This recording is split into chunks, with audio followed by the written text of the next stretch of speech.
Este Gobierno ha triplicado el IVA en muchos productos esenciales, ha puesto el tipo marginal del IRPF en el 52%, un tipo nórdico, cuando este impuesto recae básicamente sobre las rentas del trabajo. Y, sin embargo, su petición de más esfuerzos tiene un carácter regresivo. Se centra en el consumo y en las rentas del trabajo. Todo esto, además, se ha ido desarrollando de una manera improvisada, por no decir caótica, porque el Gobierno llegó al poder prometiendo una bajada de impuestos.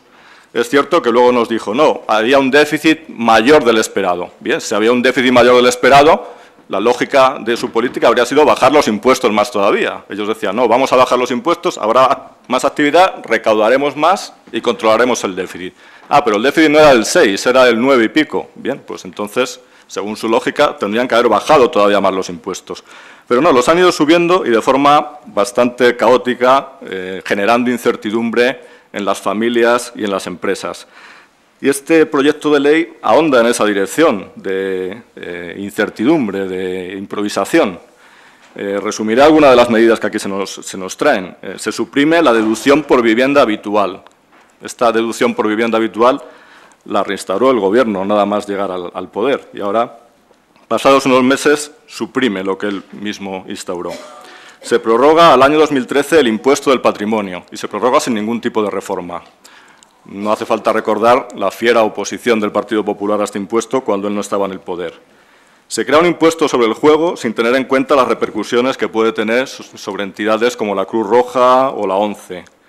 Se limita la amortización fiscalmente deducible de las empresas, pero esta amortización está reflejando un coste real de las empresas, que es la depreciación de sus activos fijos, y se refleja ese coste, además, según las tablas que marca la propia Hacienda, con lo que esta norma equivale a decir que, por ley, los beneficios de las empresas son mayores de lo que son en realidad.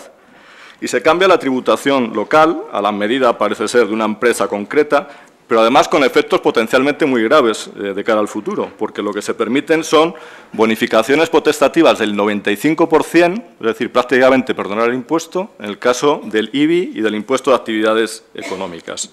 Y todo ello con unos motivos vagos e indeterminados, de circunstancias sociales, circunstancias culturales, lo que puede dar lugar a decisiones arbitrarias e incluso a casos de corrupción en el futuro. Entre tanto, se sube el IBI fuertemente a las familias. Aprovecho brevemente para disipar un error que el portavoz del Partido Popular, el señor López Amor, cometió en el Pleno cuando debatimos las enmiendas a la totalidad a este proyecto de ley. Porque él, como se puede ver en el diario de sesiones del 30 de octubre, afirmó que ni yo ni el portavoz de Izquierda Plural habíamos leído el proyecto, porque ahí había una bonificación del 95% en estos impuestos, pero solo a empresas que tenían inmuebles que eran parte del patrimonio histórico. Bien, yo no le voy a responder en el mismo tono y sí que voy a dar por supuesto que él ha leído el proyecto de ley, pero tengo que aclarar que cometía un error y es mi obligación aclararlo para que sepamos lo que estamos votando. Existe esa deducción que él decía, hay inmuebles del patrimonio histórico, pero también estas deducciones generales de las que yo estoy hablando. Y si existen dudas sobre eso, basta con ir al apartado 9 de la exposición de motivos o ir a la propia enmienda 132 del Partido Popular, que se ha incorporado al dictamen, y se verá que existe la bonificación específica para bienes del patrimonio histórico y las bonificaciones generales de que yo estoy hablando. Cabe deducir que Unión, Progreso y Democracia se opone claramente al proyecto de ley que se nos presenta y que votaremos que no. En las 23 enmiendas que hemos presentado, lo que hemos intentado es esbozar una alternativa de política tributaria para demostrar que es posible otra política fiscal, que no se cebe siempre en los más débiles, sino que exija más a los que están tributando menos de lo que deberían. Así, nuestras enmiendas 60 y 50 se centran en la reforma de la SICAV, con tres aspectos. Pedimos que tributen en un régimen de transparencia, de forma que se imputen anualmente los beneficios a los socios, independientemente de que se hayan repartido o no. Pedimos limitar la participación máxima de un socio individual para que sean sociedades de inversión colectiva verdaderamente y no simples depósitos de un patrimonio familiar. Y pedimos que la agencia tributaria compruebe que se cumplen esos requisitos. Nuestra enmienda 63, a modo de imposición sobre el lujo, pide un recargo sobre el precio de los vehículos en el exceso sobre 30.000 euros. para gravar con más fuerza a los vehículos de gama alta. Nuestras enmiendas 51, 54 y 55 se dedican a endurecer la fiscalidad de los altos directivos, la que tiene que ver con las indemnizaciones y los seguros colectivos, unas figuras de las que en nuestro país se abusa. La enmienda 46 tiene que ver con el impuesto de sociedades y se refiere a la fiscalidad de las entidades financieras. Lo que propone es un recargo de 3 puntos en el impuesto de sociedades de las entidades financieras, que estaría vigente durante 10 años.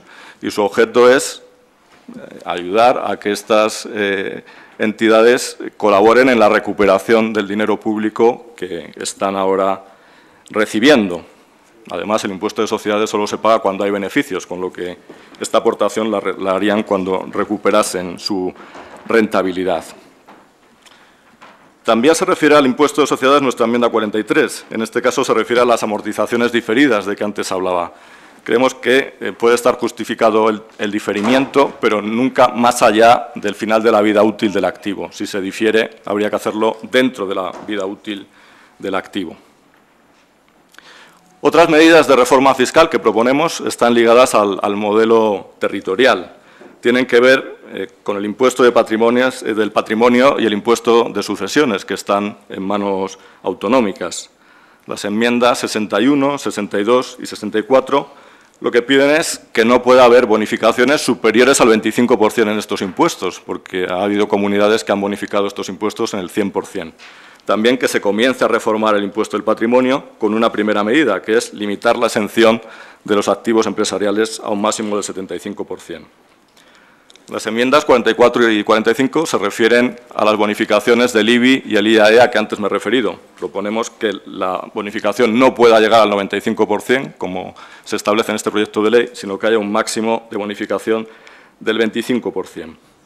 Por último, la enmienda 48 pide que se calcule correctamente el cupo vasco y la aportación navarra, porque afecta a 2 de las 3 comunidades más prósperas de nuestro país y el coste de las competencias estatales y las compensaciones por IVA no se están hoy día calculando correctamente. Hay otras enmiendas referidas a dificultar la pérdida de residencia fiscal o a la fiscalidad de subcontratistas y expropiaciones, en las que no voy a entrar por su carácter técnico, pero el texto íntegro está